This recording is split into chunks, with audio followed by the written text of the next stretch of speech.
Hello, Garrett, Dynamite, Brush, Pock. Welcome. There's gonna be a poop. As my friend and former Destiny Troop member Turkey once said, you know, in a way, we're all poop guns if you think about it. Just true.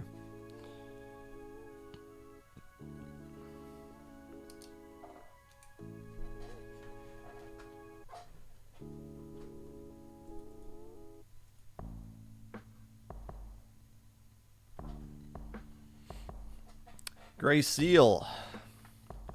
It's about time you showed up on time. Thank you for the description.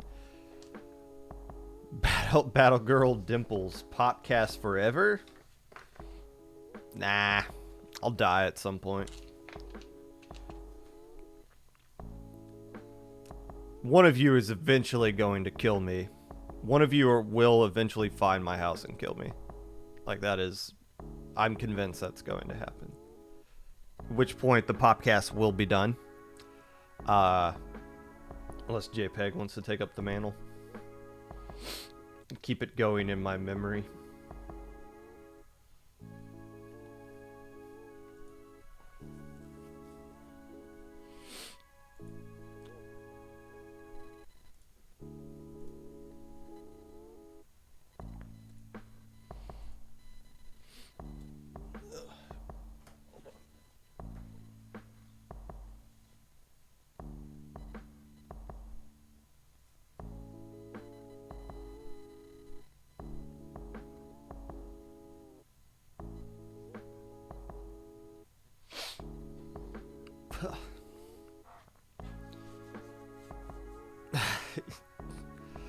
Yes, the monkey paw curls. You get the Popcast. You also get the hairline. JPEG does have his own podcast with Rays called Not Affiliated with IPL in any way. 2 episodes of that, and I've listened to both of them all the way through. I like listening to Splatoon podcast related stuff, especially from people who actually know what they're talking about and go out of their way to make sure it's kind of entertaining, rather than just 4 people together and they're all just kind of just having a giggle fest conversation talking about inside jokes that nobody understands.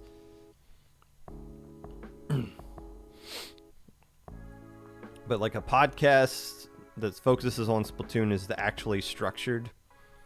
I enjoy listening to that. I wish more people did stuff like that. You went undefeated in Group B? That is technically true.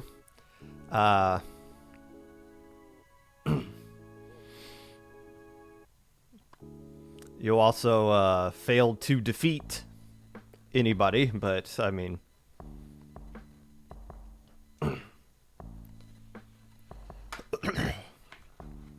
a very pacifist way of going through a tournament there. Wipe out punks.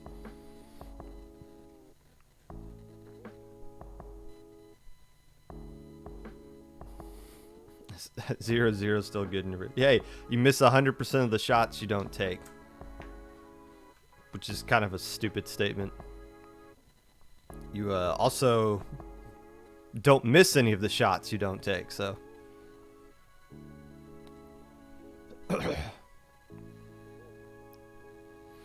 You miss 100% of the shots you do take. Sometimes you do miss, Brush.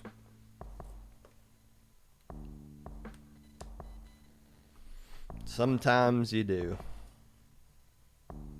But oftentimes you don't. Brush, when are you going to start charging people for your services? I think you've got enough cred now to where you can start doing that.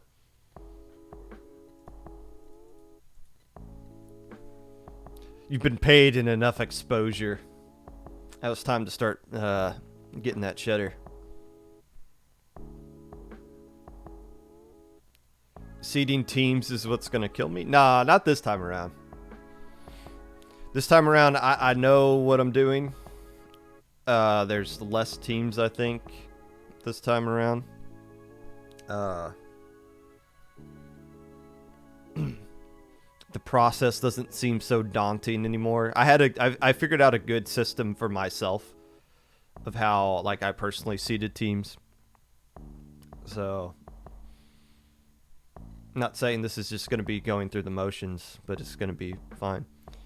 Keep gaming, homie. Thanks for being a positive force this scene solo. Let's go! Positive pop gun from Stu the announcer. That's why they call me PP.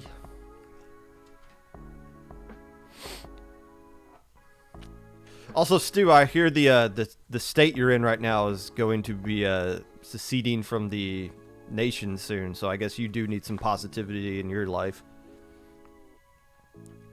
And President Joe Rogan of Texas. Have fun with that.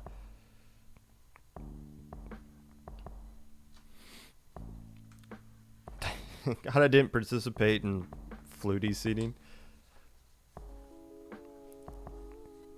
Yeah, I think we'll talk about that to some extent.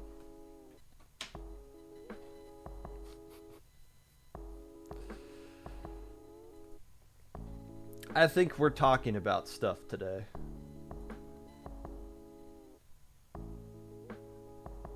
Pretty sure that's on the agenda.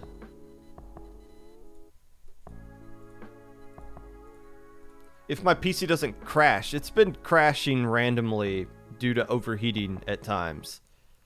So last night I disconnected everything. I opened up the inner guts of it and I just took like a leaf blower and just blew it out. Maybe just like getting some dust out of that thing. It's been running fine, but I'm also worried that it's just going to crash midstream. And at which point, if that happens, I will just record this on my own later and then upload it to YouTube afterwards. It'd be like an episode. It'd be like a pandemic episode of the Popcast where there's no audience. There's no live audience, but YouTube, my YouTube audience won't care. Dedicated YouTube audience. You know why I like the YouTube audience better than the live audience? The YouTube audience doesn't leave stupid comments like you guys do. Like Triggerfish's Own Supremacy. I know that's a team name, but that's still the wrong thing. The YouTube audience just sits there and they just watch it and they just leave up votes. That's all the YouTube audience does. They're great.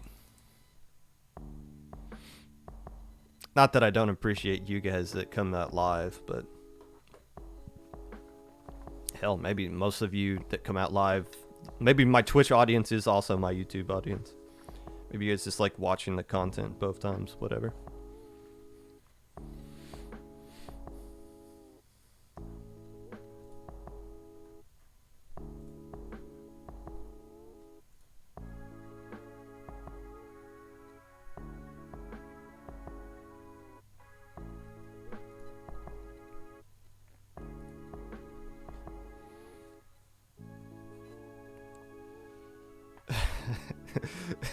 Most of the people that comment on YouTube are just bots. Every now and then there'll be somebody who'll like comment something specific. It's hard to comment because it's like an hour and a half, like hour 15-minute long VOD on YouTube, so it's like it's hard to like comment specifically on one thing when you have to watch the entire thing to get like the context of what's actually being said. Maybe if I just like, what I need to start doing is I need to keep uploading the entire VOD, but I also need to like start doing like segments, like uploading just like a 15-minute segment talking about Little Squid League, and then here's like so like more of just like taking that same clip and breaking it down so that, but that requires me caring, which is a big step forward in my life. I haven't gotten there yet. Fitted bots are aimbots. That's what they are.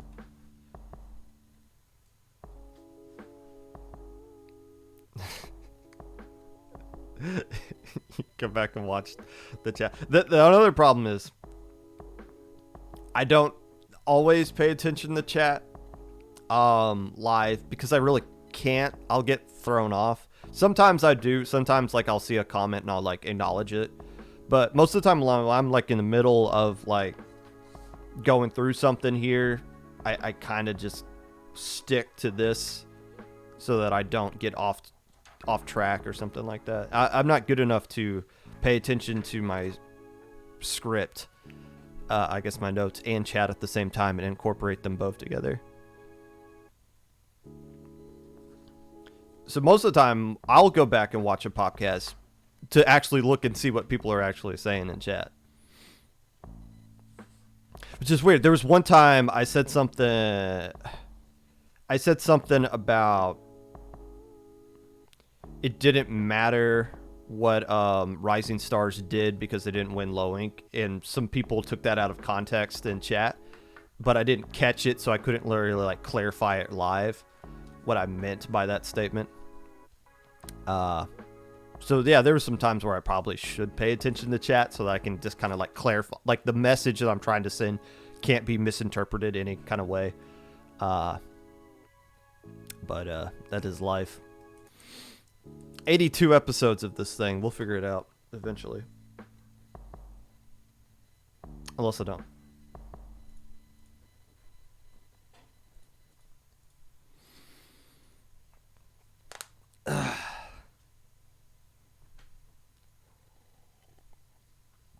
If you can't tell the Rising teams apart yet, just know none of them are Rising Squids. And I called them all Rising Squids at some point if I commentate. Hello, friends, and welcome back to the Popcast.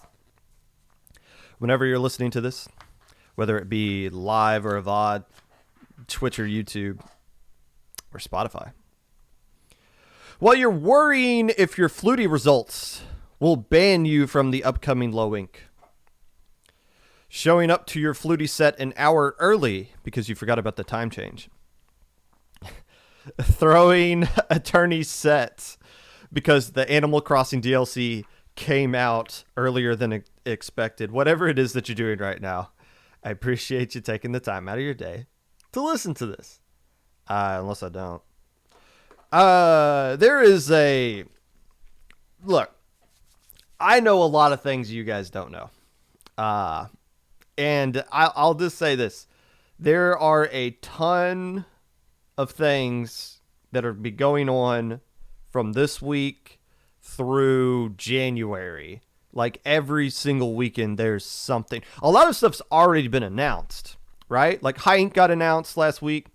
And then Dapple Productions was like, oh crap, we need to announce the Girls Duo Cup right as soon as High Ink gets announced. So we got a lot of stuff already announced in January or in December. Plus, there's a lot of other things I know that haven't been announced yet that are pretty significant. I mean, take a look at December. So the 4th is High Ink. That is publicly known. The 11th is Little Squid League's major tournament, their Saturday, Sunday tournament. The 18th is the Girls Duo Cup. All three of those tournaments pretty significant as far as viewership is concerned. That does not include okay, so the weekend after that is Christmas, right? So nothing's really going to be there. So all three of those tournaments are going on the 4th, the 11th, and the 18th. Did I do math right? Yes. 4th, 11th, 18th. Low Ink hasn't even been announced for December yet. Like one of those, like Low Ink has to run during one of those weekends against one of those events as well. So there's so much going on right now that there's not enough weekends in a month to fit them all in. So a lot of stuff to be participating in, especially if you're low level. I mean, Minnow Cup I know is going to be going on. I don't know if Minnow Cup's been announced yet, but I know when the next Minnow Cup is. That's another event that needs to get squeezed in somewhere. And that doesn't include like all the SOS and paddling pools and Red Lobster Biscuit Challenge, whatever that the CDS tournament is.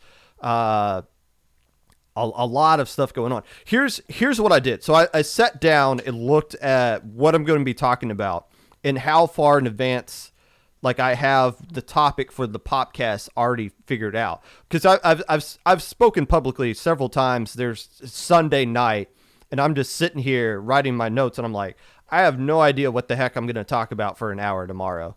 And then something happens, or I get a good idea of a topic to talk about, and we go through it. That's not going to be the case for a long time. I have the next 12 episodes of the Popcast already planned out. I don't have them written out like word for word what I'm going to say, but I already know what the next 12 episodes are going to be topic wise. That's going to carry us into January. And I know of stuff that's coming out in January that's going to take up a good chunk of the episodes through the end of February. So I think the time that I'm going to spend wondering what I'm ever going to talk about is going to be it's going to be like episode 94.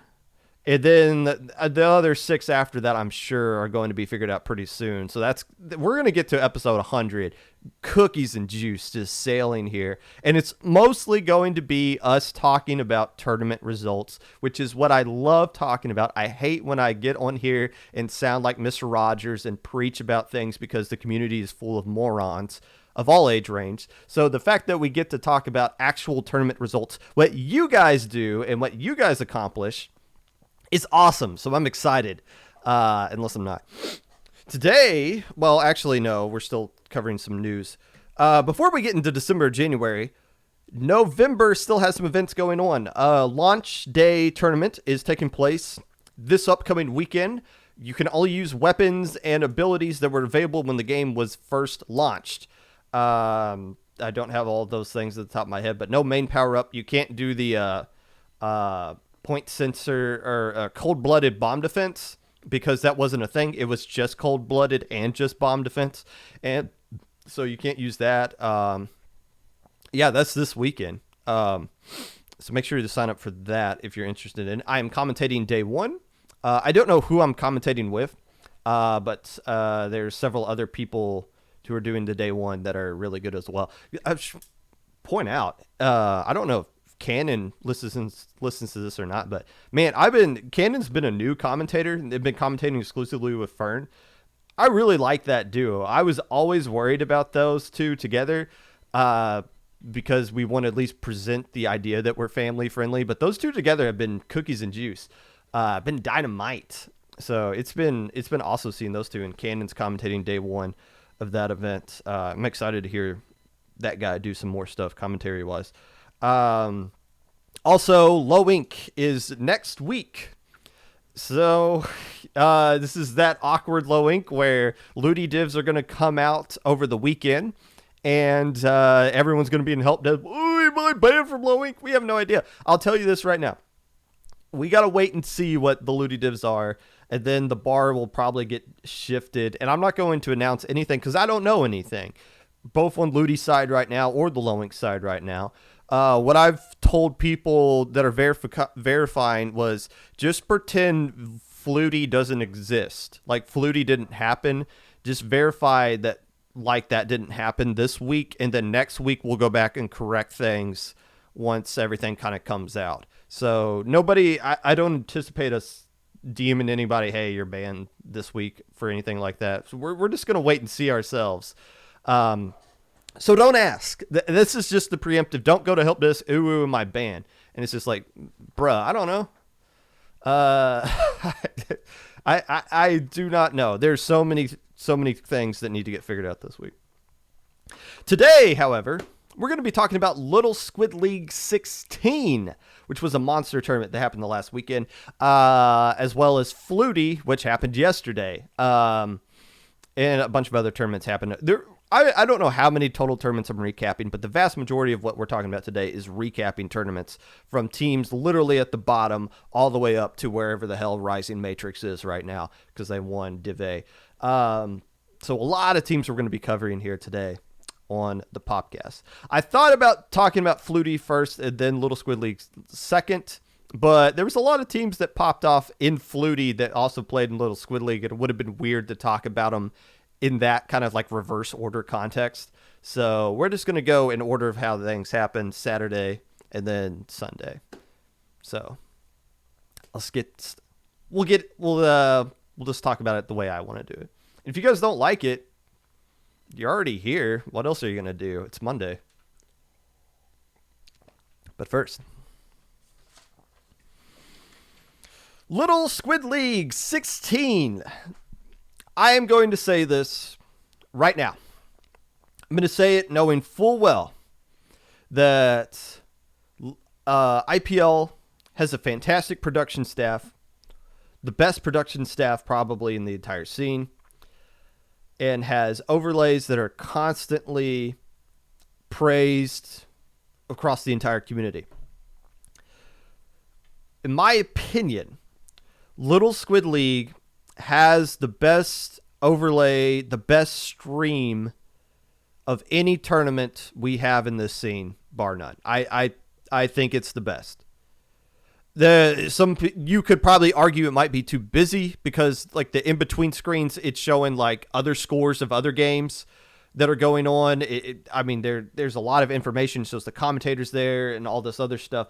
I like that. As somebody who sometimes doesn't really care what the commentators are saying and sometimes doesn't really have a reason to pay attention to the stream when there's not a game on. The fact that there's a lot of other information that's being presented to you, it's like watching an NFL game.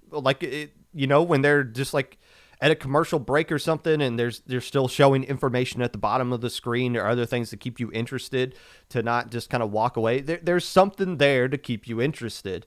And obviously that the credit goes to Jub, and I feel like some other people might be involved in what's going on with LSL as well. But it's been really impressive every single time. It's like they're not satisfied. It's like they create something really amazing and they're like, well, how can we do better than this next month? And it's like, slow down.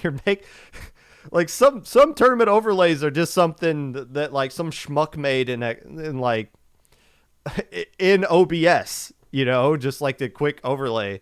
Obviously Carrot made the overlay I have here, so it's very fancy, but still like I've made like overlays I've made at the beginning, like episodes like 4 through 20 or whatever of the Popcast, where there's just crap. Like some tournaments do things that look like that, and LSL is out here just like creating gold constantly, and it's embarrassing the rest of the scene. It's really incredible. People are taking notice here. 100 people were watching this tournament at some point. It's starting to get low ink numbers. And that's a really good thing to reach at, considering all these other tournaments that have higher quality teams in it aren't even getting close to 100. They're lucky to have like 30 to 35 people watching their tournament maximum at a time. Little Squid League's peaking triple digits now. And that's something they couldn't really say a while ago, but they're really drawing a lot of attention, and chat's getting excited. I watched back the VOD. I didn't watch it live because I was playing in Megalodon.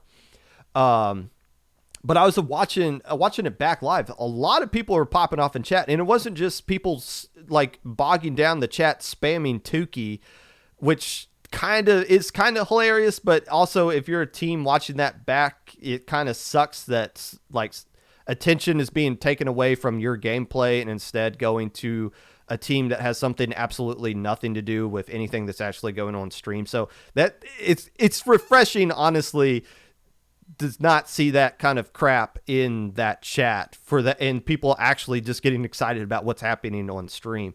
So Little Squid League, the stream overall is great. The commentary is getting better. It's a joy to watch. I mean, regardless of how you feel about skill levels or anything like that, Little Squid League is a total joy to watch, and there's a lot of people to credit for that. I'm sure. We'll talk about Little Squid League 17 after this, obviously, because that was announced later, and that was a pretty big project. But first, we're going to take a look and I don't have this ready. Oops. But we're going to take a look at the tournament itself, what actually happened in here. And now we're going to magically stall. Type in Little Squid League on Battlefy. This is where I paid attention to chat, and people are saying Tukey, so nothing really, not missing anything there. See, this is why I don't pay attention to chat. I can't do anything with that. Okay, we got this. We're good. Standings. Screen. Action. So here's the group stage of Little Squid League. As you know, we'd like to go through and look at every single thing. Not to make fun of the seeding, to see like, they got this team wrong, they should have been seeding this or something like that. But more so point out upsets where upsets are applicable.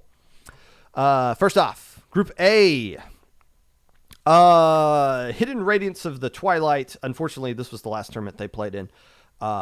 Disbanding after this. The Hidden Radiance of the Dawn, I believe, is still a thing, but Hidden Radiance of the Twilight, I guess, is no longer hidden. But still, this was their last tournament. The story here is not them disbanding, though. The story here is HB finishing in second place, who I believe was scripted as the number 4 seed or maybe number 3.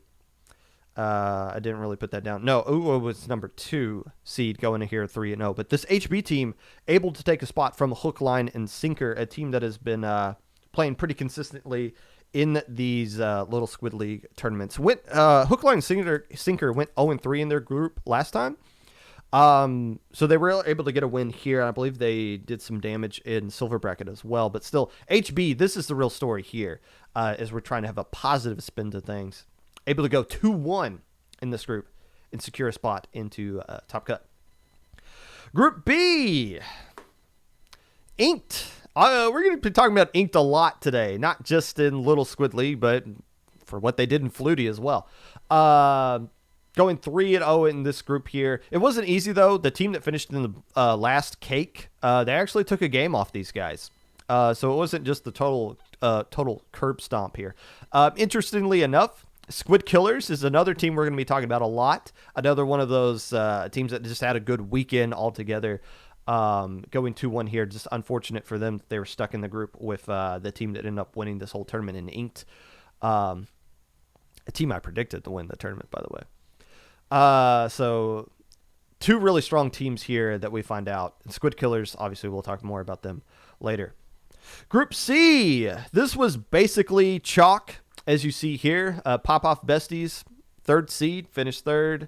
8th year Aquifers. Did I just say a word that's going to get me canceled? This sounds like truffle. Finished 4th here. Summerzite, number 1 seed over Surf and Turf. But Surf and Turf gets the win anyways. It doesn't really matter. They both move on to Top Cut.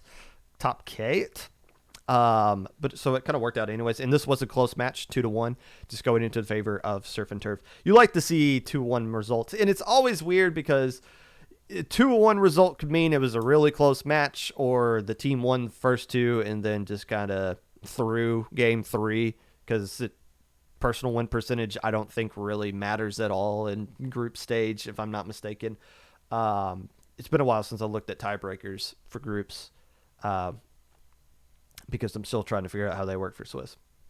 Group D. Lumina's Cracked Besties wins this group. Basically it's not Nightshade X altogether, but obviously that's the team Lumina came from.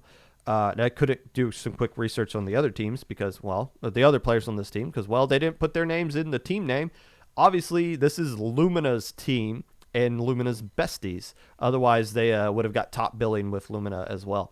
Revival taking the other spot in Top Cut here, going 2-1 in this group. Revival took Tidal Abyss's spot here with a 3-0 sweep over them. Also, Lumina's team went 9-0 in this group, a complete sweep over here. Group E, see ya. A team name I hope sticks around because I like saying the word see ya. The announcer for the Yankees, that's whenever somebody hits a home run, that's what he says when the ball goes out. See ya. So I like saying that.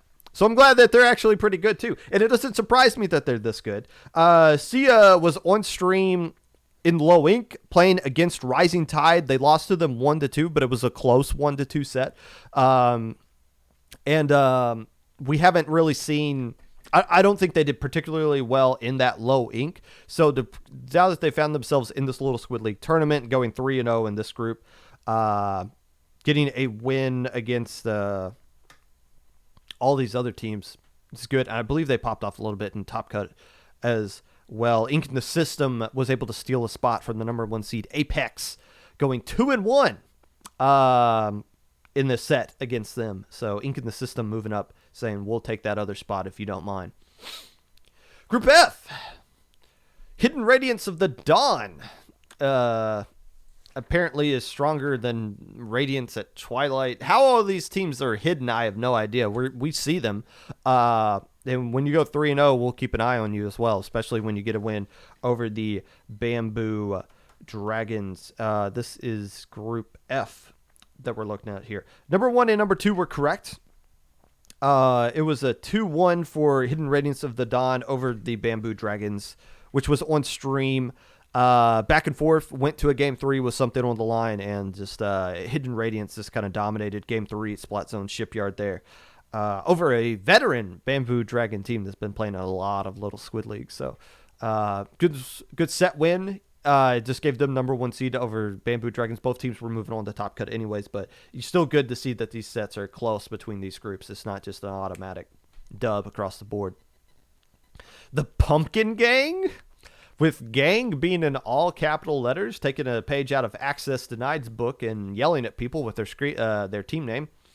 Get a 3-0 win across all these teams here. A veteran BitClam team in this group as well. I want to give a shout out to Oofish though, because Oofish always makes silver bracket, and they do decently well when they make silver bracket, like finishing in 2nd or 3rd place, always making it to grand finals in some form or fashion of silver bracket, but never making it to Top Cut. And this time around, they do get to Top Cut, finishing number 2 in their group. You like to see teams steadily progressing.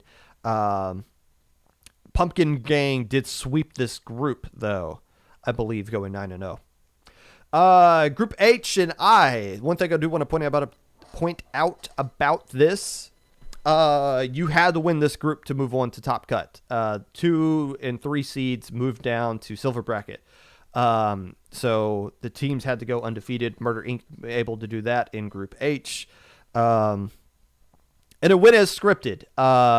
Murder Inc. was the 1 seed, pick up cake to Rolling Squids number 3. I do want to point out, though, Rolling Squids, yes, they did not get a win in this group, but they did not go down without a fight. They took a game off of both teams.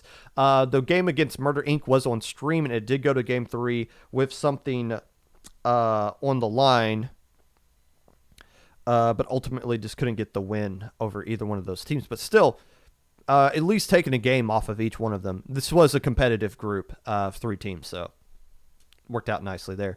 The Woomy Warriors were able to get a win over Irida, a veteran Top Cut LSL contender. Every time they sign up here, Woomy Warriors is a little too much for them to overcome. Sweeping Irida as well. Splat-A-Lot B, we've seen these guys play a lot, as well as Splat-A-Lot A. In these tournaments, so it's good to see them still coming back out. I don't know anything. The difference between B and A, you see Splat-A-Lot is 1 word for the A team, and it is 3 separate words here for the B team. There's a lore for something, unless there's not.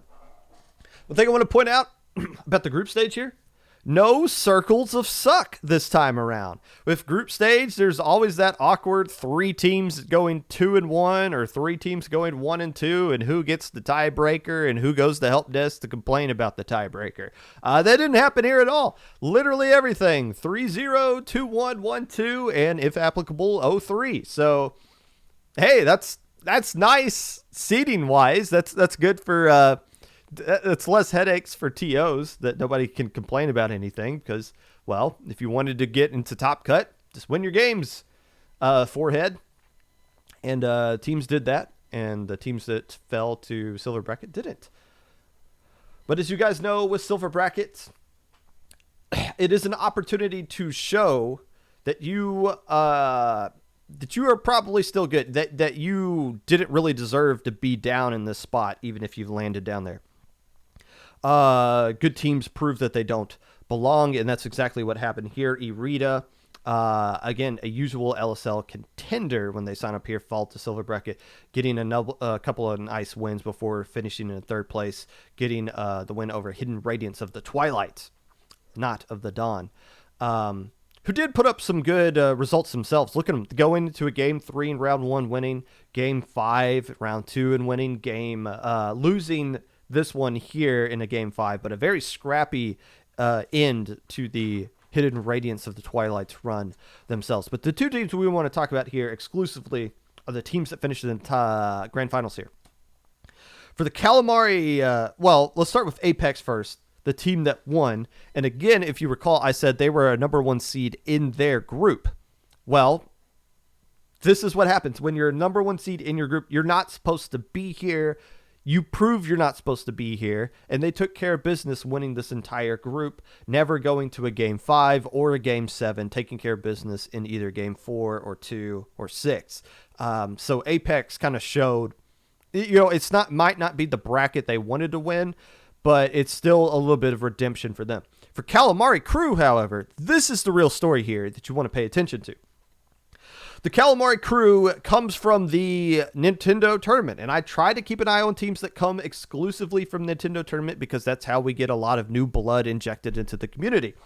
The Calamari Crew has played in a Minnow Cup before with Splat Zones, didn't do particularly well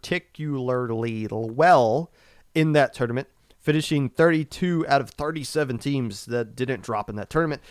I'm only pointing that out now because they are improving, as you can see here, going into a top cut of a silver bracket of LSL, getting a 2-0 win over Cake, a scrappy 3-2 win over Splat-A-Lot, a scrappy 3-2 win over Hidden Radiance, and taking Apex to a game 6. Calamari Crew is improving, and it's good. We want to bring teams in from the Nintendo Tournament and say, hey, go play Minnow Cup. Yeah, you might not be ready for Minnow Cup, but that's fine. Little Squid League is here for you. Checkpoint is something you should pay attention to. Pay attention to Launch Point. Try your hand in Low Ink. Try to make Gamma Bracket, and then you can get some more scrim partners. So Calamari Crew, keep an eye on them. We want more teams like Calamari Crew who are going to come into the scene and start popping off initially, getting second place here in silver bracket. I see you, Calamari Crew. Please don't disband in a week. Looking at top cut, gold bracket, whatever you kids are calling these things these days. And all of it fits on screen there. How convenient. Squid Killers, 3-2 CIA. Or not CIA, this is CIA. I want to say CIA. I miss those guys. This one was on stream. And this was a really good set on stream. Each game was close. Some overtime comebacks, some big leads that had to be held on over the course of a 5-minute set. This was just a really good even match. It's one of those matches where at the end of it, you can't definitively say one team is better than the other. Just one team outlasted the other. And if they were played again, there's no true favorite. You can't give Squid Killers the nod if they were to have a rematch. I think the money line should be dead even because they seem right with each other. Also, thing I want to point out, this great set was commentated by two people I've never heard of before, Ike and Shiro, Shiro. This was the first time I've heard these two commentate, and I don't think I knew who they were beforehand, but I really enjoyed their commentary. They seemed to just be having fun talking about what was on stream, and it had good chemistry with each other and didn't say absolutely 200 times, or not that I want to be in the business of criticizing or critiquing people's commentary, but when I hear something that I enjoy listening to, I want to point it out. And I enjoyed listening to Ike and Shiro. People are saying this was the Riptide gang, the team Riptide. That makes sense. I feel like I should know Ike from Riptide. But still, I would like to hear more of those two. Because that They made the set better. That's what commentators are supposed to do. You're supposed to make the set that's on stream better for the audience, and they did. They accomplished that goal. I enjoyed listening to that. Now, every team here that finished in the top 4 deserves props in some form or fashion. Because we got a lot of new faces here. It seems like every Little Squid League, there's a new team that kind of pops up out of nowhere and kind of demands our attention. They don't always win Little Squid League, but they do something interesting to catch like everybody's kind of attention. The team that did it last month obviously was Inked when they upset Ocean 7, and I believe they got knocked out here in round 2, but still they got a wins that were like, oh, interesting. That's a good win. And is why I predicted Inked would be the team that would win this tournament. Check the VOD. I did it last week. But the other 2 teams here, we got Squid Killers that are new, Woomy Warriors that are new, and obviously this pickup team. I don't think this pickup team is really new, but still, Lumina's cracked besties. We'll talk about them first, I guess. Obviously a pickup team, and we'll give a shout out. I'll actually pull up the roster here so we can see who else. It's not just Lumina. We got B with an exclamation point. We got Addy 1001, and we got my man. Okay, that didn't help at all. I don't know who any of these people are. They're Lumina's cracked besties. Pickup team finishing at 3rd place here. Nice to see. But the teams I want to keep an eye on. So Woomy Warriors. This is a team from the January Low Ink. I looked into their history just quickly through Battlefight. They all played in the January Low Ink. There wasn't a team called Woomy Warriors then, so I don't know if this is a team that just rebranded from that. So no idea, but still, Woomy Warriors here coming into their first Little Squid League, sweeping the Bamboo Dragons, who got an upset over the number 1 seed. Oh, whoa, look. They beat the Pumpkin Gang, a team that swept their group. And then obviously just kind of running out of steam here at the end. But Woomy Warriors, a team we'll definitely be keeping an eye on. They demand our attention here. The Squid Killers, again, we're going to be talking about them more during the FLUTI. I wish I could say more about what they did in Low Ink, but they dropped. They went 2-2 and dropped, and one of their wins was from bye. And I'm assuming that the other loss they got was because they dropped during the set. Maybe they lost and then dropped afterwards. It's hard to tell. It doesn't really matter at this point, but still, Squid Killers were at least a team with some information about them. It's just, man, if they had actually finished out that Low Ink and we could see how good they actually are compared to other teams around that, but they seem to be pretty good here. And with what they did FLUTI, which we'll get to, pretty good there. But nobody's as good as Inked. If I was just, I believe Inked only dropped 2 games this entire tournament. 1 to Cake and 1 to Squid Killers here. So that's 3, 6, 7, 8, 9, 10, 13, 16, 20 and 2 for this team that finished in round 2 last tournament. Pretty good. And, well, they might be even better than pretty good. We need to see these guys in Low Ink, though.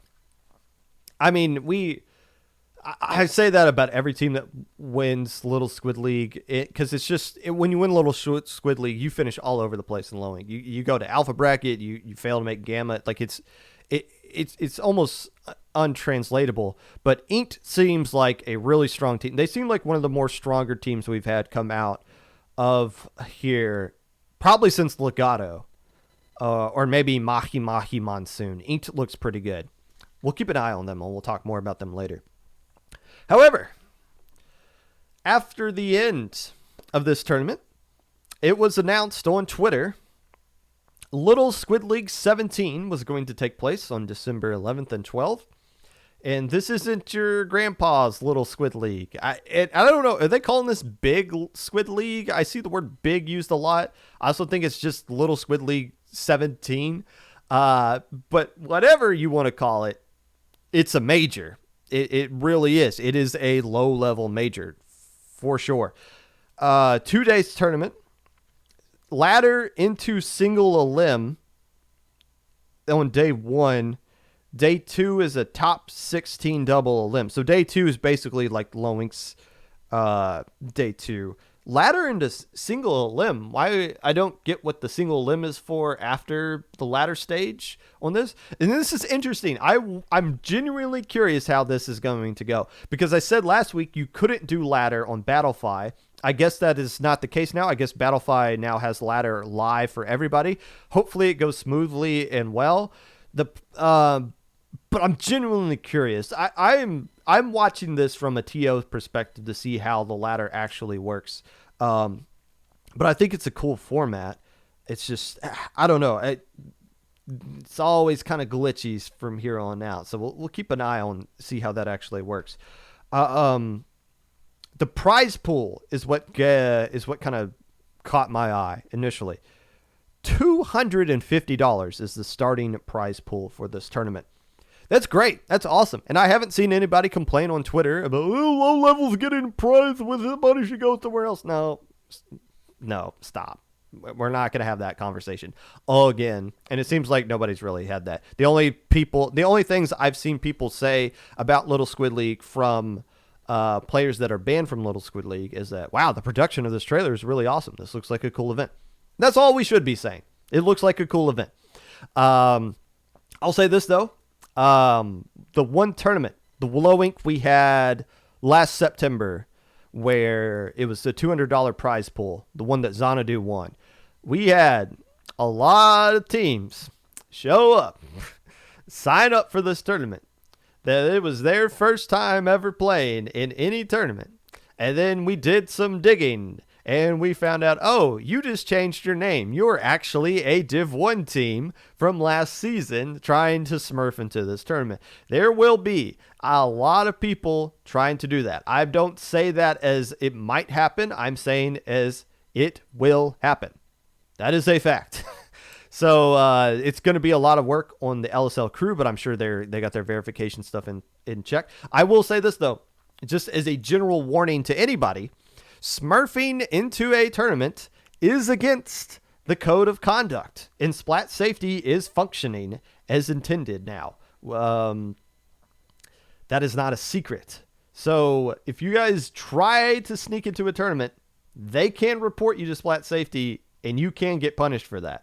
That is a fact. So that's just the preemptive warning. Don't try to make this tournament, Little Squid League 17, can be an awesome thing. If you're not involved in Little Squid League at all, don't try to ruin this. Please. I'm excited to watch this. I'm excited to hear Brush commentate grand finals of it as well.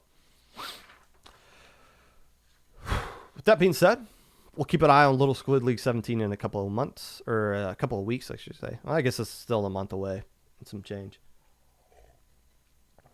Before we get there, we got to talk about some other tournaments that happened this past week before we get to FLUTI. It's time for the very fast weekly recap.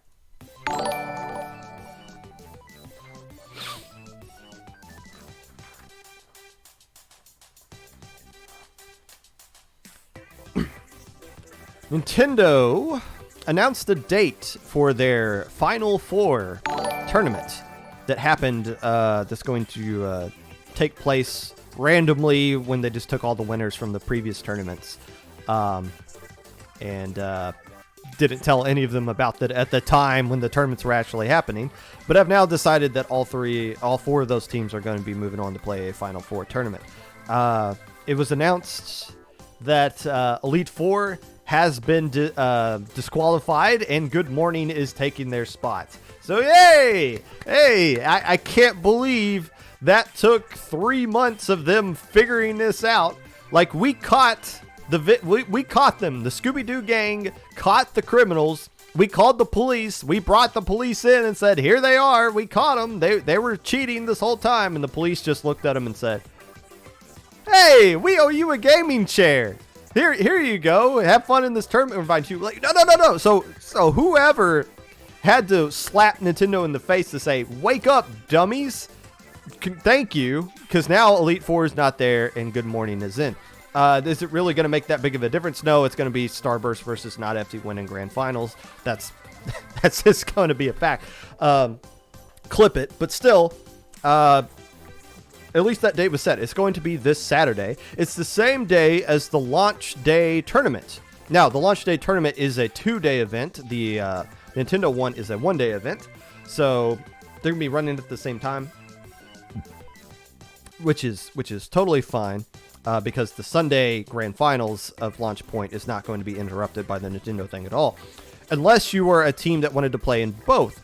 So the Launch Point staff, or Launch Day staff, reached out to the top 4 and granted them a spot directly into Alpha Bracket. You can just skip Saturday. We're going to put you in Alpha Bracket on Sunday, and let you just play in that. All three of the teams accepted it. Arctic Moon declined the offer.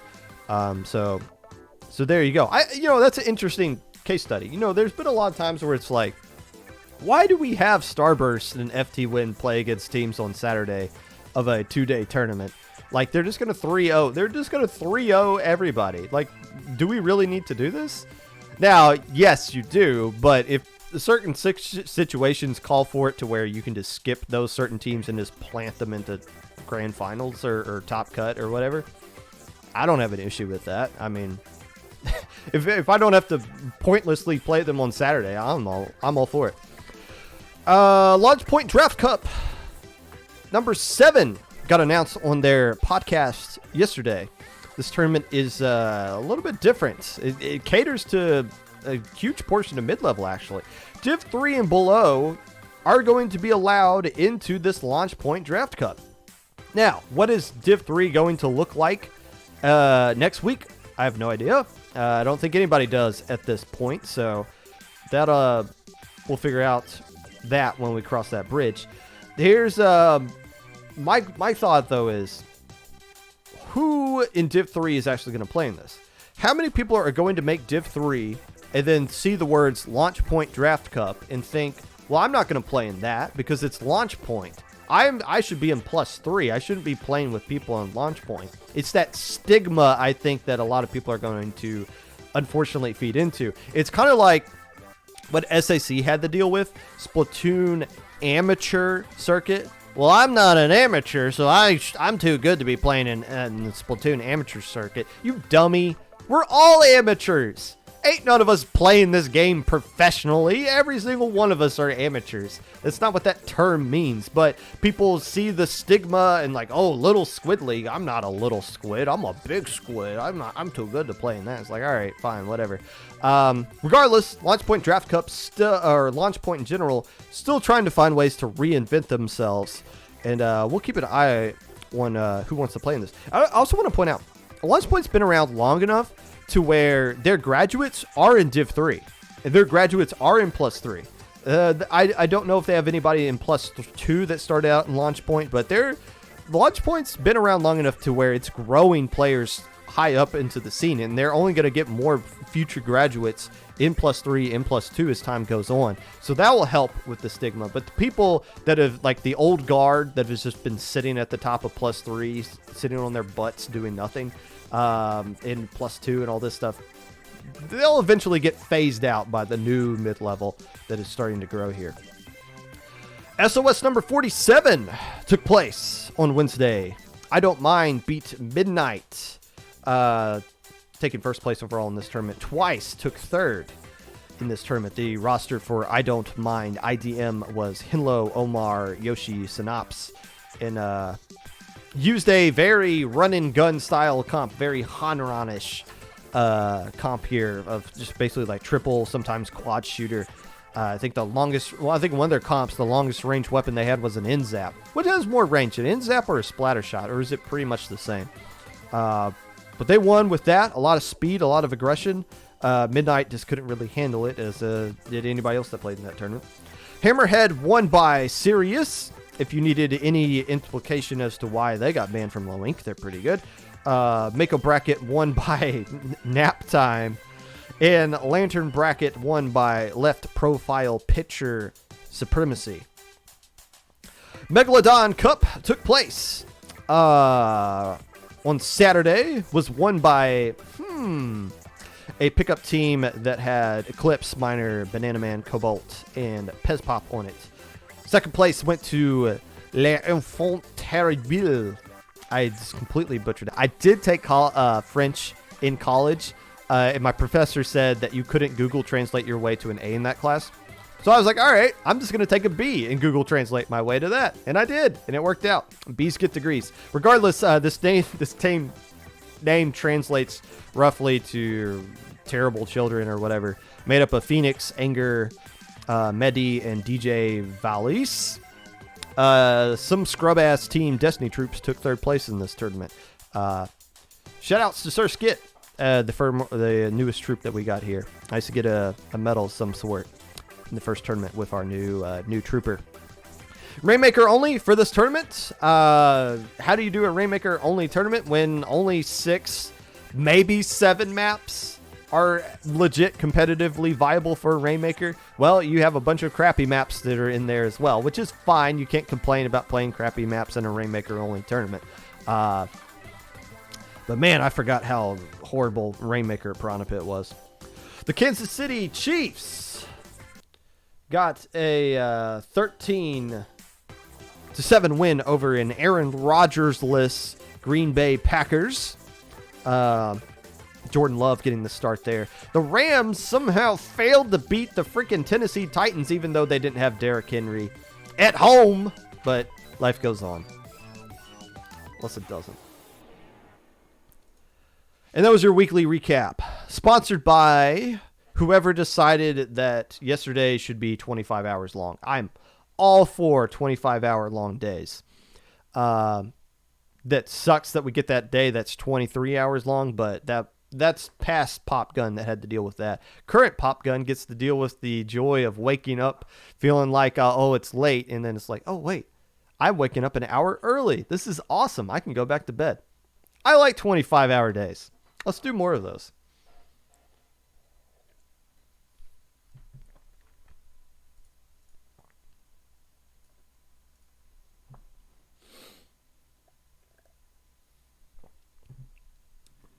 As if the Rams have a home field advantage. Hey, SoFi Stadium rocks when the Rams are there. Whose house? Apparently the Titans' house. FLUTI, FLUTI, FLUTI. I want to put this on record right now. I'd rather have a monthly FLUTI tournament than a annual or biannual LUTI tournament. Am I alone in that? You go in one day, you get seeding, you play your sets, you figure out who wins your div right then and there. And it's adjustable every single month. You're not branded with a number for the entire year or possibly longer, depending on when the next season is. And it doesn't stretch out for 2 months. It's not as now you lose some of the allure of getting to game plan for a team every single week and coming up with a game plan specific to who your opponent is for that week. But we've had 2 FLUTI tournaments now, and they seem to be both awesome. Does anybody else feel like they'd rather do FLUTI than LUTI? Maybe that's just me, and I haven't played at any of the FLUTI tournaments, but I've still enjoyed watching them a lot more than playing in it. Than playing in LUTI, that is. Regardless, this FLUTI tournament different than the last one. This one serves as more of a seeding tournament to some extent. In the past, it was like some sort of Squidboard tournament. This time around, or more recent history, it was a ladder tournament. And I want to say, ladder tournament is kind of a really good format if you just want to do seeding. If you don't really care about who wins your tournament and you just want to get teams to play against other teams as often as they can to get as much information about who's like comparing teams to each other as you can, ladder is kind of the perfect format for that when the website works for it. But this time around, the ladder was replaced with FLUTI. In FLUTI, the advantage of doing a FLUTI tournament, at least from a seeding standpoint, is that you kind of get to put as the seeder, you get to put your preconceived notions of where teams are down and out in public for everyone to see. And then if you screwed up, it doesn't matter. It's like, okay, oops, this team dominated this div. We should have put them up higher. That's fine, because you get to make that adjustment for FLUTI. So it's kind of like, let's test run just our initial thoughts into this tournament, and then we can make the adjustments after that. So that's the advantage of running a FLUTI tournament before the LUTI seeding council actually gets to go in and seed for LUTI, because there were some things there that were a little jank. I do want to point out, yes, I will be on the seeding council. One of like a gazillion people that are on the seeding council. So it's not me seeding you guys. It's like me and a bunch of other people's opinions that are kind of put down into that. I did not do any of the seeding for FLUTI because I was at breakfast with my wife. I did like chime in like a few thoughts, but not like this team should be here and that team should be there kind of thing. I'm glad I did, because as I looked at some of these groups and some of these divs, I would have been like, there's no way this team should be here. This team should be down there. That team should be up there. But all those thoughts I had turned out to be wrong by how well those teams played or bad those teams played in certain instances. So maybe a good thing I didn't really participate too much in the initial seeding of FLUTI here. Just for the most part, I feel like the people that did got a lot of stuff right. Now we're going to go through each div as we're going up here. Some teams flat out bombed yesterday. Like, they didn't drop and go 0-5. Like, they just flat out bombed and played horrible. I'm not here to point that out. As you guys know, I try to be positive here on the Popcast. It's hard to be positive for some people without slightly putting other people down by saying it's not meant to put people down. It's just more so to say, this is a good win for this team, even though that team lost every single time. It's fine. Look, you guys are allowed to have a bad day, right? Like, it's totally fine to just have a bad day. It happens. You won't be solely judged off of that, I don't think. That's why if you are a team that plays consistently in tournaments, like you've shown who you are up to this point. Like, I think a lot of teams, this was just kind of confirming suspicions about who you were. But for teams that play in tournaments consistently, like, you've shown who you are already. I don't think too much would have been changed by FLUTI. It was just more so, okay, these teams we haven't seen in a while, how good are they? These teams we don't know anything about, how good are they? Kind of comparing all those teams together. Let's take a look at it. We'll look at every single div, starting with div D. We'll look at the group stage going through here.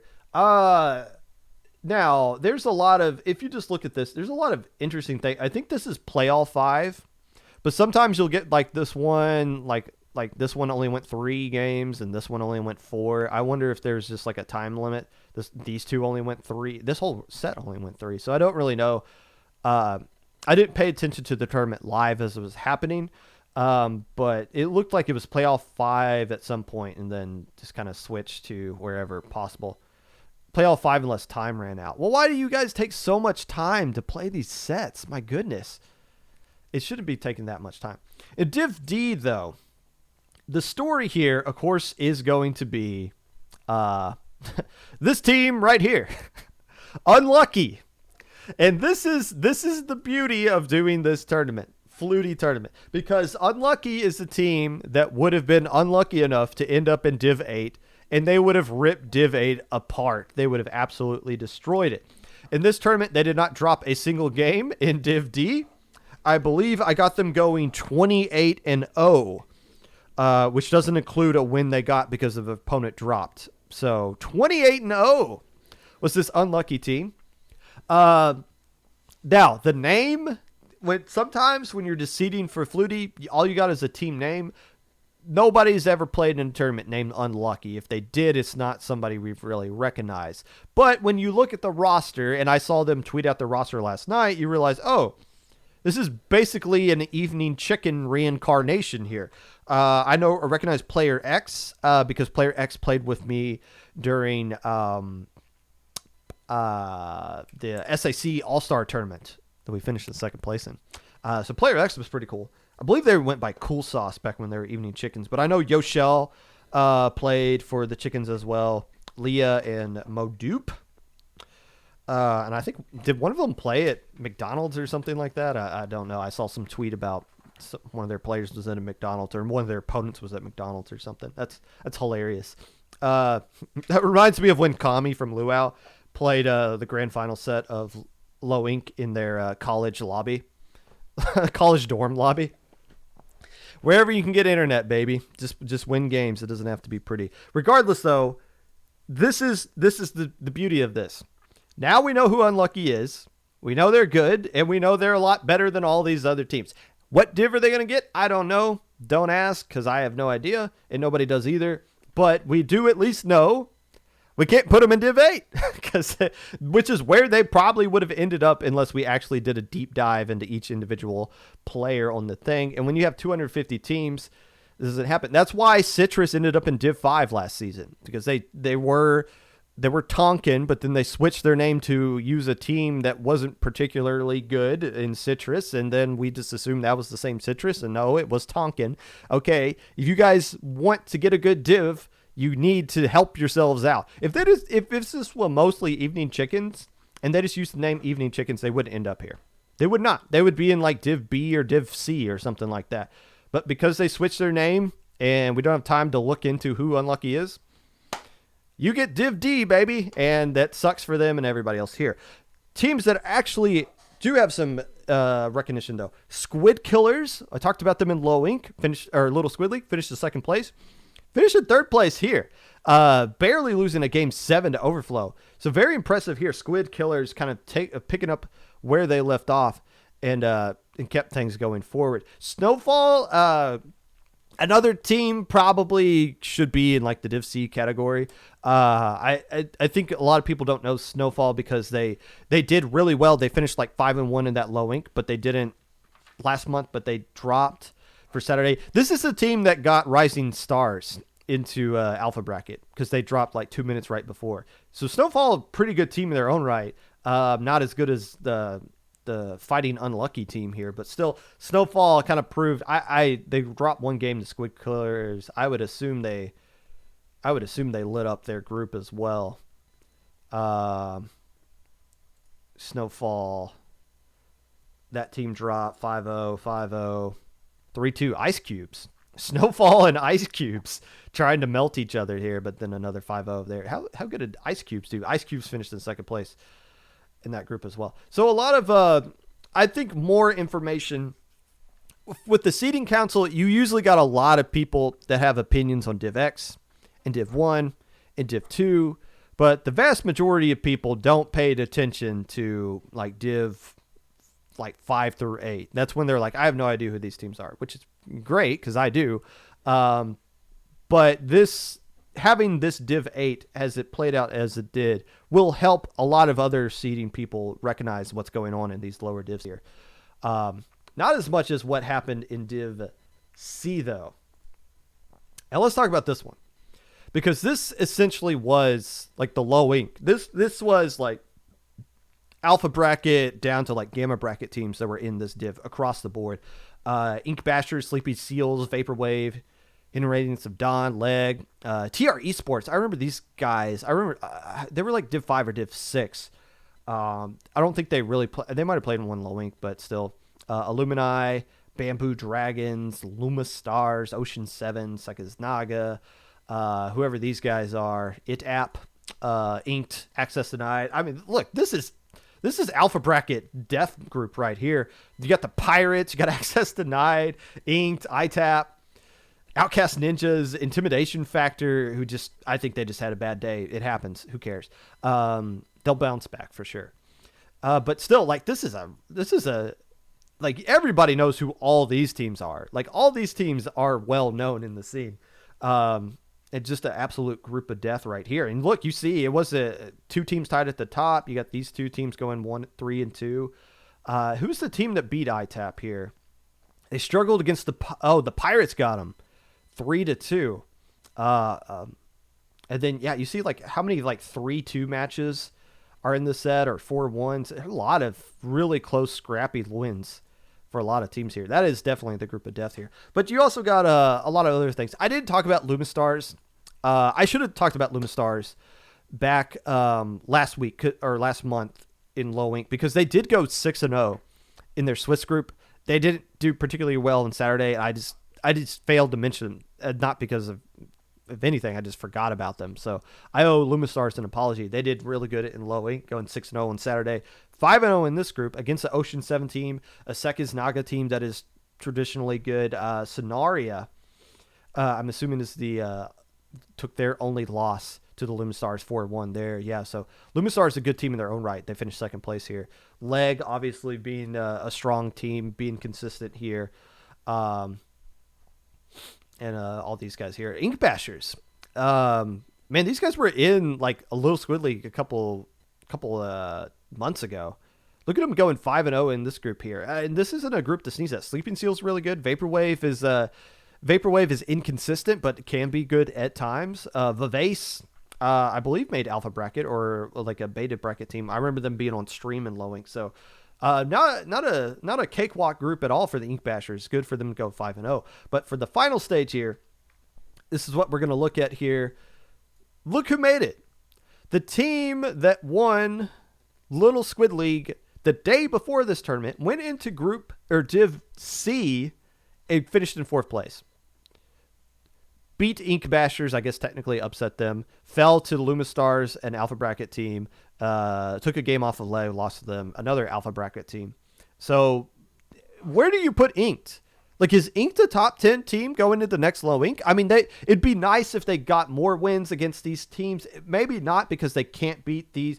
If you can't beat Lumistars, you can't beat Leg, and it might not be particularly close. Maybe you're not a top 10 team. But are these guys legit a Alpha Bracket contender now? I think they might be. If they get the right kind of wins, they could go 5-1 for sure in Low Ink if they actually played in it. And it's funny, if the tournaments were switched, if the FLUTI was Saturday and Little Squid League was Sunday, I wonder if Inked would have been allowed in because they got some really solid wins here over the course of this div in FLUTI. Leg, what can you say about them? Consistent. They are consistently doing well in tournaments, making top cuts, making deep runs, whether it's here or Low Ink or Minnow Cup or whatever. They can't seal the deal, but they're being consistent. That's you want to be able to put yourself in a position to where you can get wins, which is what ITAP has been doing for a long time. And now they finally found a way to break through. What was the criticism about ITAP last month or 2 months ago? They're scrappy. They've always been scrappy. They've been scrappy even last year when they were winning Gamma Bracket and Beta Bracket. They've always been a scrappy team, but they can't finish. Almost beat Destiny Troops in a game 3. Couldn't finish. Almost beat Luau in a game 3. Couldn't finish. Almost beat A2P in a game 5. Couldn't finish. Look how many times they got in a situation here where it was clutch, where it was nut up or shut up time, and they nutted up. Vivace 3-2 win, Leg 3-2 win, Lumistars 4-3 win, and that doesn't include the other 3-2 win. I believe they got over Access Denied or the other teams that were in their group. So ITAP finally scrappy and clutch at the same time. And we haven't seen that. It's literally been a year since we've seen this version of ITAP, a team that you just can't put them away. For whatever reason, they just can't be put away. And ITAP doing really good here. The question is, yes, I'm going to allow the term nutted up. I feel like that's fine. The question here is, how good is ITAP now? I think we know who ITAP is now. From the close losses they had against Div 2, Div 3 teams to the amazing wins that they're getting here against other alpha bracket teams and where they finished last month in low ink. Where are they going to, what div are they going to be? I have no idea. Are they going to be banned from low ink now? I have no idea. It doesn't matter. It doesn't matter at this point. The point is they win this tournament, and that's all that really matters right now. Cross the bridge when you get to it. Not everybody's going to get an opportunity to win low ink. Well, no, everyone does get an opportunity to win low ink. Not everyone's going to get 100 opportunities. We're waiting to see teams pop off. In ITAP, who knows? At least on this day, they popped off. Attaboy. West Lafayette, I see you. Div B, as in boy.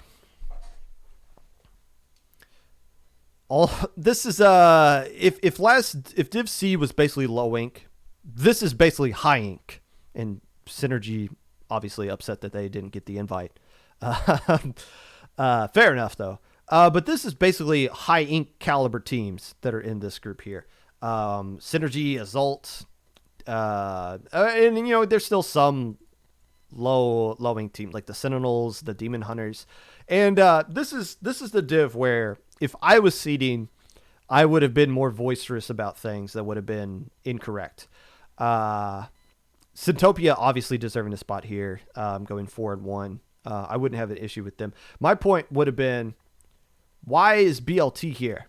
Over, I'm not going to name teams that should be over them because I feel like that's not fair to them. But there's several teams that are more consistently making alpha bracket than BLT. And I was like, why is BLT here? They not to knock them, they're not bad, but their resume isn't as impressive as other teams that were stuck in C. Well, BLT didn't care because they popped off anyways, going beating Hyperflow, who's banned from low ink. Beating Black Magic 3-2, sweeping UCSD Esports. Now, I have no idea who's playing for UCSD Esports now. I don't know who's still eligible for that because I know a couple of their players graduated from UCSD, so I don't think they're still allowed to play and represent the brand anymore. So I have no idea what this roster is, but that's still the brand. UCSD is a good win for BLT to have, and then just lost to Paint Plus, who's a really strong new team up and coming, and whoever this Medtenoria team is. But still, this is why I'm glad that I didn't get involved in seeding, because BLT was given an opportunity to flex, and they did. They got an opportunity to shine, and a lot of teams get an opportunity to shine, and they just don't shine. BLT did, and it's noticeable. Obviously, they didn't make top cut here, which is fine. A lot of these other teams did. New Rave going 3-2 here. That's pretty good as well. And again, this is there are a lot of. Is there a D? Yes. Okay, I missed this one. Rising Wave and Syntopia going here. This matchup I was kind of interested in, the Gorillers versus Watercolor, because this is Jim, formerly when the Gorillers breaking off and starting a new team. They actually, some sick joke that they got to play against each other. Man, as somebody who played against former team members myself in a tournament, that sucks. I mean, you want to beat the crap out of them. As much as friends as you are with the other team, you want to beat the absolute snot out of them, just because it's, I don't know, it's just a different element when you know who's on the other side. You can be friendly afterwards, but during that set, they're the enemy and they want to take something away from you. So the Gorillers actually won that one against Watercolor, but that would be a cool, I'd be interested in seeing more of these two teams playing against each other in a different environment. Synergy going 5-0 in this group. This is a good group to go 5-0 in. Demon Hunters, I feel like they played in low ink and weren't as dominant as they were when they won Little Squid League. I could be wrong about that. But still, I mean, you got Twice in here. You got the Sentinels, an alpha bracket team. Infinidots, who's been banned. Assault. But we've had a lot of people wondering why Assault isn't allowed in low ink. And when like their players will sub for somebody else and will be like, hey, your player has a lot of results with Assault, they're banned from low ink. Well, why? Because they're good. Assault is too good for low ink. Are you guys crazy? Come on. Look, they went 4-1 in this group here with all these teams in it. They went 4-1. As old as good. Stop complaining when we ban their players from low ink. It's ridiculous. The final stage of this one. Obviously, we got to talk about Dreamscape here. I don't know if I want to talk about them right now. I think I want to talk about Port Raccoon. A team I'm just happy exists. Honestly, I keep forgetting about Port Raccoon, but they did really good here. Maybe it's just because they play in tournaments I don't pay attention to. But they're an old team. They're becoming one of these old man hanging around the block kind of teams that are always been improving back in their low ink days. If you recall, this is the team that was fed literally the toughest low ink Swiss schedule of any team ever in history. If there's any team that could ever complain about Swiss, it is Port Raccoon. They played in a low ink where they played 5 teams that made alpha bracket, and the 6th team they played won beta. That's an insanely hard schedule. I believe their opponent win percentage was like 80% or something, and they went 5-1 in that low ink. So that's their claim to fame as far as the Popcast is concerned. But finishing second place here, Rising Wave. This is a solid win. Obviously, this team we saw back in the group stage seemed to be like a good team. So Port Raccoon just kind of coming up with a reminder every now and then. Hey, we're good. Don't forget about us. I won't forget about you, Port Raccoon. You guys are good.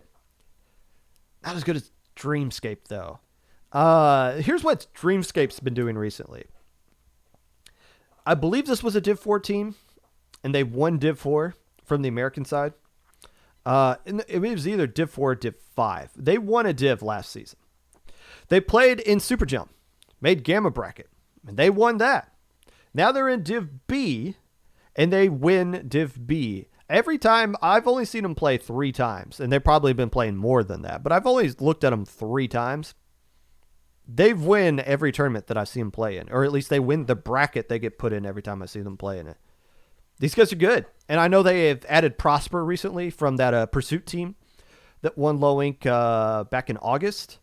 And they've just been rolling ever since from there. 3-0 this paint team, 3-1 over Synergy, 4-1 dismissing Port Raccoon absolutely there in grand finals. Where's Dreamscape going to be now? I have no idea. This is a team that is demanding attention from people, and it seems like they just keep getting underseeded. I don't think they're going to be underseeded anymore. They were Div 5 last season. That was back in April. It was what, 5 months ago? 7 months ago? It was 7 months ago.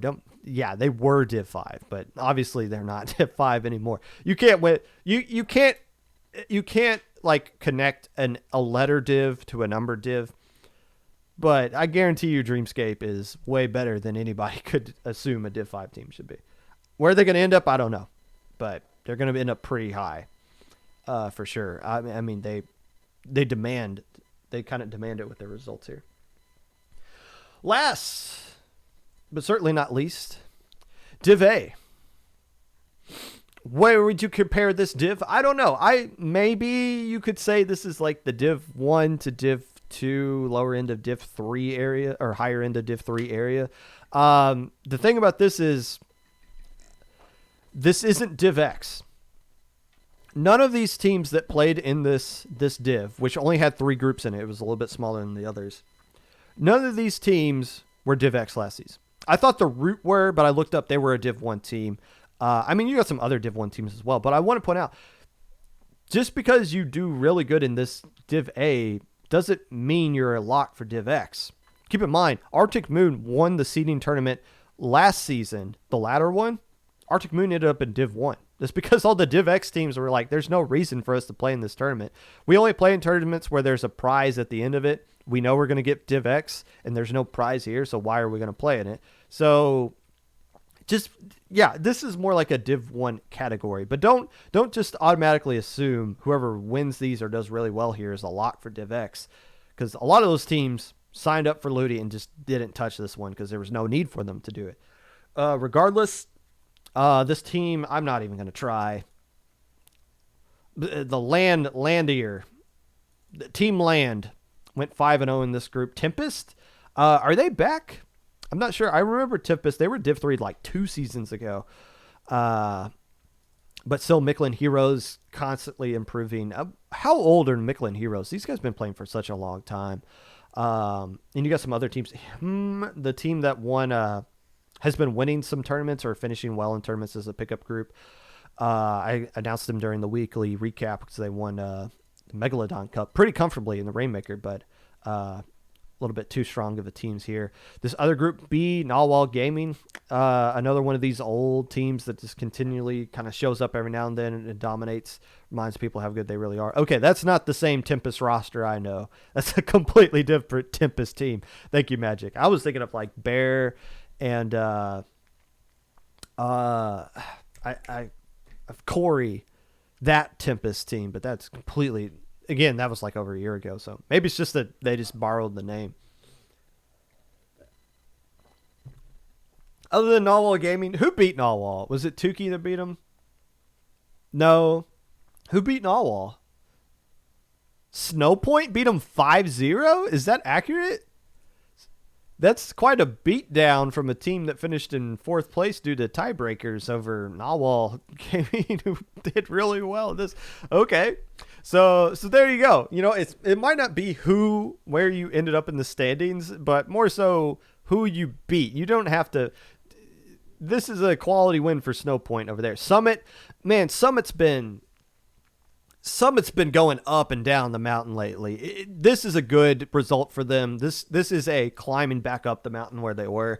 But I mean, like, there's some times where they threaten to win a SOS. I think they did win one SOS, and then they'll like fall down to Hammerhead in SOS, and they get eliminated round one or something like that. They need more positive, consistent results because they're a good roster. And getting this one right here, did Tukey?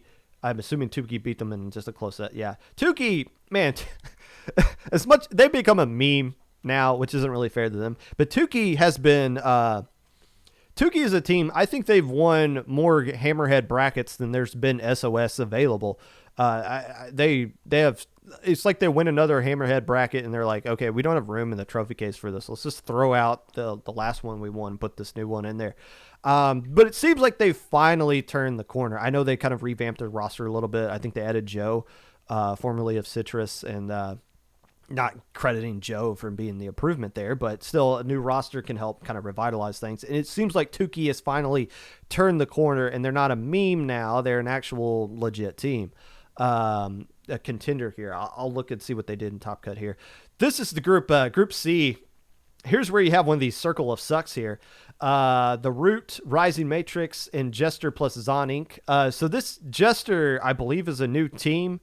But the only two players played for this one. It was Greg and Cosmos, I believe, KOSMOS, and plus Zon Inc. But it also had Haya. So there's two Destiny Troop members on here and two Jester members on here. And you got three teams going 4-1. The tiebreaker here is points, which I believe is how many games you win in the sets that you lost. So it's fair. You still control your own destiny, I believe, with the tiebreaker here. But still, again, it's who do you beat? Well, this Jester and DT team beat Rising Matrix. In fact, it was the only team to beat Rising Matrix all day long. Was it close? Where? Oh, 4-1 result. Okay, yikes. That was a wake-up call for Rising Matrix, and it looks like the Rising Matrix didn't look back. I think they dropped one individual game to the Root and just swept everybody else, just dismissed them there. So, interesting group right here as well, of some teams. I feel like everyone that made this group was fair, or made this div was fair. I mean, just because you don't get a lot of wins doesn't mean you don't deserve to be here, but as far as like seeding is concerned, teams that kind of pop off kind of justifies that they were there, I guess, if that makes sense. The final stage, looking at this one, Rising Matrix just put on a show here. Goodbye, Narwhal, Root, we're going to beat you guys again. And then this team that finished in second place couldn't really do much against them either. So Rising Matrix able to dominate. And man, what a story Rising Matrix has been. Rising Matrix has been just like this soap opera from January up till now. They won low ink, and then everyone's like, why'd you let them into low ink? They were clearly too good. And it was like, well, at the time, they didn't have any results that warranted them being banned. And then they show up in one SOS tournament and dominate that, but they didn't play in any others, so they don't make top 8 in SOS. And then they disband, and then they come back, and then they disband, and now they're back again. They've dropped all the question marks in their name, and now they're winning FLUTI. There's just a crazy 11 months for this team that is constantly making headlines for good or bad reasons, but it seems like they got kind of the right reasons that they're making headlines right here. Tukey finishing in 4th place against the Root. So this is absolutely a group of death. The team that Jester plus Destiny Troops was in here, where the team that finished 1st place and the team that finished in 3rd place were in that same group. So, and went 4-1 in that. So impressive right there. Overall, again, I said it earlier, I'll say it again. I like FLUTI better than LUTI. That's just me. I haven't played in a FLUTI yet, but just that looks less stressful than playing in a LUTI season. Now, maybe like I saw some people saying this was a really draining tournament. And yeah, like if best of 5 or play all 5 sets, especially if you're a team that can't get a win and you're like, okay, we're already down 3-0. We've lost this set. We got to play these guys 2 more times. Like we have to spend 30 minutes just letting these guys beat the snot out of us. That's probably not fun, especially if you have like 5 sets where you got to do that. But if you're a team that can be competitive and you get dived correctly, if there were more FLUTIs more consistently, those divs would become clearer and clearer and clearer and more even across time, as LUTI tends to be. But man, I'm more excited for FLUTI 3 than I am for LUTI Season 12. But that's just me. I'm old and well, got more hair on my face than my head, but that's not relevant to anything. This was a lengthy episode of the Popcast, and it's good. I spent the whole day talking about you guys, and we're going to end this one before my computer overheats and something crashes. If you'd like to be a part of the Popcast in any way, if you'd like to, let me preface this. If you want to DM me about something related to the Popcast this week, or you want to be on it to the interview, go ahead. Do not DM me anything related to LUTI. I remember last season when I was on the seating council and I would ping for a scrim. All of a sudden, these high-level teams that would never respond to us were all of a sudden like, hey, I would love to scrim you guys. You guys want to host? You can pick the maps, too. We'd love to scrim. Oh, really? Really? Now you're interested in scrimming me. Why is that? Are you trying to, like, show off or something? What's going on here? Do not bother me this week is the statement I'm getting with. Don't bug me at all this week. Or anybody else on the seating council for that matter. Leave us alone. That's your warning. And when divs come out and you don't like the div you get, don't make it personal. To the kid who said the seating council last time was just a bunch of casuals and like one actual competitive player, might want to think twice before you tweet out something like that. That's all I'm going to say. Regardless, feel free to reach out at my socials below. Twitter at Mr_Popgun, Discord Popgun, #5882, YouTube at 25Popgun, Twitch at Popgun25. We're going to raid Kiki Purin. Enjoy the day. I'm sure you guys are going to be sweating bullets all week long. So be it. Just enjoy life, man. Just have fun playing the game. That's what we're just trying to have fun here. Unless we're not.